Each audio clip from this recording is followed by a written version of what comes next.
অত্যন্ত দুঃখের সঙ্গে কয়েকটি কথা বলতে চাই, একটু মনোযোগ দিয়ে শোনেন।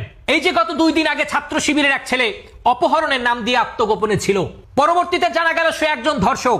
সেই সময় ছাত্র শিবির তার উপরে প্রেমের কাহিনীর একটা অভিযোগ দিয়ে তাকে বহিষ্কার করে। কিন্তু অত্যন্ত দুঃখের বিষয়, জামাত ইসলামের টাকায় পোষা একজন অ্যাক্টিভিস্ট তিনি এই প্রেমের সম্পর্ক ব্যাখ্যা করতে গিয়ে বলেন এইটা হচ্ছে ইসলামিক দৃষ্টিতে স্বাভাবিক বিষয়। সাহাবা ইকরামরাও নাকি এই ধরনের প্রেমের সঙ্গে জড়িত ছিল।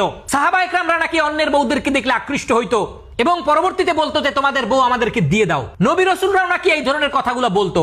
নাউজুবিল্লাহ। শিবিরের যারা সদস্য বা কেন্দ্রীয় নেতা, এদের মধ্যে হয়তো অনেকেই প্রেম করে, কিন্তু কেউ ধরা পড়ে বা জানাজানি হয়, কারোটা সামাজিকভাবে বৈধতা দেওয়া হয়। ইটস ভেরি নর্মাল, এটা হতেই পারে, হচ্ছে এবং হবে। সাহাবীদের মধ্যেও প্রেম গঠিত ঘটনা ঘটতো। একটা সময় এগুলো যেমন অন্যের স্ত্রীকে ভালো লাগতো, তারপরে তাকে বলতো যে তোমার স্ত্রী আমাকে দিয়ে দাও।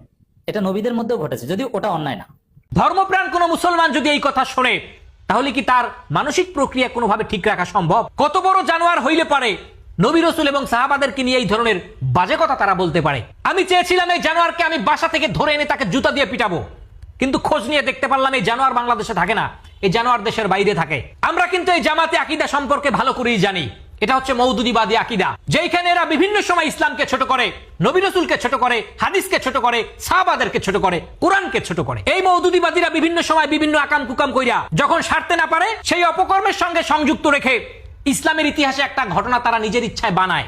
সেইখানে হয় নবী রাসূল অথবা সাহাবাদেরকে নিয়ে এই ধরনের মন গড়া আপত্তিকর কথাবার্তা বলে তাদের মন গড়া সেই কাহিনীর সঙ্গে তাদের আদর্শ মিলিয়ে নিজেদেরকে ভালো প্রমাণ করার চেষ্টা করে। এবং যেই জানোয়ার এই কথাটি বলেছে, আপনি সেই জানোয়ারের বক্তব্যটা একটু আবার টাইনে দেখে আসেন, তার চোখের এক্সপ্রেশন, তার মুখের এক্সপ্রেশন দেখে বুঝবেন যে এর মধ্যে একদম সম্পূর্ণ লম্পট এবং চরিত্রহীনতার একটা বৈশিষ্ট্য আপনি খুঁজে পাবেন। অত্যন্ত দুঃখের বিষয়, আমার দেশের একজন কথাকথিত আলেম, যাকে আমি বিগত সময় অনেক শ্রদ্ধা করেছি, তিনি কওমীদের আকীদাকে কবর দিয়ে ওই জামাতের সঙ্গে জোটে গিয়ে নির্বাচন করেছিল। বক্তব্যের মঞ্চে উঠে বড় বড় হুঙ্কার মারে, বিএনপিকে নিয়ে কথা বলে, কিন্তু এক লম্পট জামাতি অ্যাক্টিভিস্ট আমার নবীকে নিয়ে বাজে কথা বললো, সাহাবাদেরকে নিয়ে বাজে কথা বললো। এই বিষয়ে ওই কথিত আলেমের কোনো বক্তব্য নাই। আশ্চর্যজনক বিষয়। আমি সারা বাংলাদেশের মুসলিম তৌহিদি জনতাকে বলতে চাই, আপনারা আপনাদের জায়গা থেকে প্রতিবাদ করেন। আমি একটি কথা স্পষ্ট করে বলে দিতে চাই, আমার ধর্ম নিয়ে, ইসলাম নিয়ে, কোরআন নিয়ে, হাদিস নিয়ে, নবী রাসূল নিয়ে, সাহাবাদেরকে নিয়ে যদি কেউ কোনো বাজে কথা বলে, সেই বিষয়ে কারো সঙ্গে ন্যূনতম কোনো আপোষ করার সুযোগ নাই।